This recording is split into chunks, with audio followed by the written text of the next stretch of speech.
Satu, dua, tiga. Ya baik, Assalamualaikum warahmatullahi wabarakatuh. Kami dari kelompok 3 ingin mempresentasikan terkait K3 di IPAL dan di SPAM.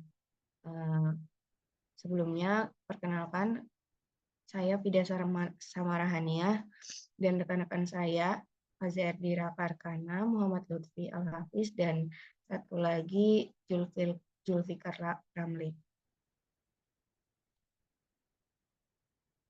Berikutnya ini adalah hal-hal yang akan kami sampaikan. Yang pertama ada di peraturan K3 di IPAM dan peraturan K3 di IPAL, yang kemudian lokasi IPAL dan IPAM-nya. Kemudian ada identifikasi bahaya, kemudian ada K3 di IPAM dan IPAL, dan evaluasi K3 IPAM dan IPAL. Untuk peraturan ketiga di IPAM, yang pertama ada Undang-Undang Nomor 1 Tahun 1970 tentang keselamatan kerja. Undang-undang ini menetapkan standar keselamatan kerja di semua tempat kerja. Yang kedua ada Peraturan Pemerintah Nomor 50 Tahun 2012 tentang penerapan sistem manajemen K3. PP ini mengatur penerapan sistem manajemen K3 di perusahaan, termasuk instalasi pengolahan air minum. Yang ketiga ada SNI 066989 tentang pengolahan limbah cair dan kualitas air. Menyediakan tentang standar nasional untuk pengolahan limbah cair dan kualitas air di IPAM, termasuk aspek K3 terkait pengolahan bahan kimia dan proses pengolahan.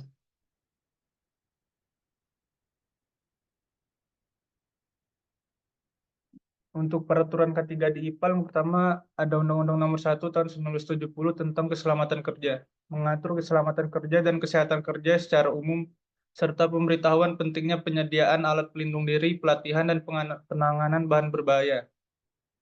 Yang kedua ada Peraturan Pemerintah Nomor 50 Tahun 2012 tentang penerapan sistem manajemen keselamatan dan kesehatan kerja, yang mengharuskan setiap perusahaan untuk menerapkan sistem manajemen K3 dan menyediakan pedoman serta standar untuk identifikasi bahaya, penilaian risiko, dan pengendalian risiko di tempat kerja.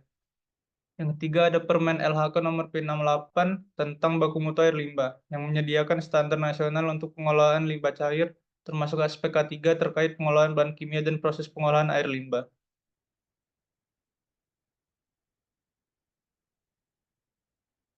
Untuk lokasi IPAM berada di SPAM Regional Kartamantul Bedungan Kamijoro di Bantul, Yogyakarta. Dan lokasi IPAL-nya di IPAL Bambang Lipuro di Desa Sumbermulyo, Kecamatan Bambang Lipuro, Bantul.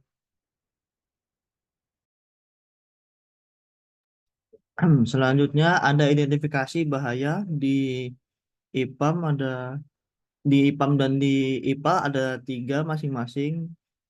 Yang di IPAM yang pertama fisik atau mekanik, yaitu terjatuh dari ketinggian, terus terjatuh di sela parit, terbawa aliran air yang berkecepatan tinggi, terganggunya pendengaran akibat suara pompa. Terus yang kedua faktor kimianya, eh, pertama terhirup bahan kimia, yang kedua terpapar bahan kimia desinfeksi, yang ketiga terkena bahan kimia di mata. Untuk yang faktor biologi, yang pertama terpapar bakteri patogen di sludge treatment plant, yang kedua sarana kembang biak nyamuk, yang ketiga membawa vektor penyakit menular. Untuk yang di IPAL, yang pertama yang faktor fisik atau mekanik, yang pertama terjatuh dari jembatan, yang kedua tertimpa mesin katrol pompa, yang ketiga terjepit mesin. Untuk faktor kimianya, yang pertama terhirup bahan kimia, yang kedua terpapar bahan kimia desinfeksi, yang ketiga terkena bahan kimia di mata. Yang untuk faktor biologi, yang pertama bau yang ditimbulkan oleh bakteri pengurai, yang kedua membawa vektor penyakit, yang ketiga terpapar limbah tinja.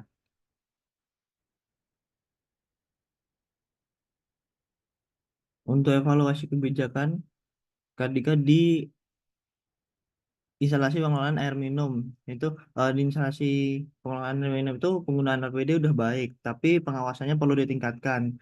Terus untuk jalur evakuasi dan alat pemadam kebakaran tersedia, tapi perlu pemeriksaan dan sosialisasi lebih intensif.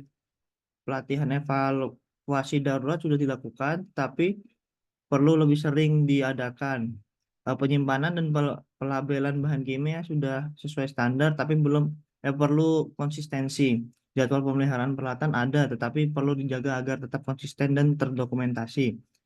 Prosedur pengolahan air limbah dipatuhi, tetapi perlu diperhatian lebih dalam situasi tertentu. Pemantauan kualitas air limbah sudah dilakukan, tetapi bisa lebih rutin. Untuk pelatihan K3 dilakukan, tetapi perlu diperbarui secara berkala. Dokumentasi insiden kecil dan evaluasi resiko sudah ada, tapi perlu ditingkatkan. Untuk instalasi pengelolaan air minum, di instalasi pengelolaan air minum penggunaan APD juga udah cukup cukup baik, tapi pengawasan perlu juga ditingkatkan.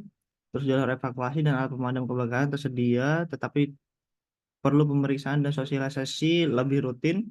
Pelatihan evakuasi darurat sudah dilakukan, tapi perlu lebih sering diadakan. Penyimpanan dan pelabelan bahan kimia sudah sesuai standar, tapi perlu konsistensi. Jadwal pemeliharaan peralatan ada, tetapi perlu dijaga agar tetap konsisten dan terdokumentasi. Prosedur pengolahan air minum dipatuhi, tetapi perlu perhatian lebih dari situasi tertentu. Pemantauan kualitas air minum sudah dilakukan, tetapi bisa lebih rutin. Pelatihan K3 dilakukan, tetapi perlu diperbarui secara berkala. Dokumentasi insiden kecil dan evaluasi risiko sudah ada, tetapi perlu ditingkatkan.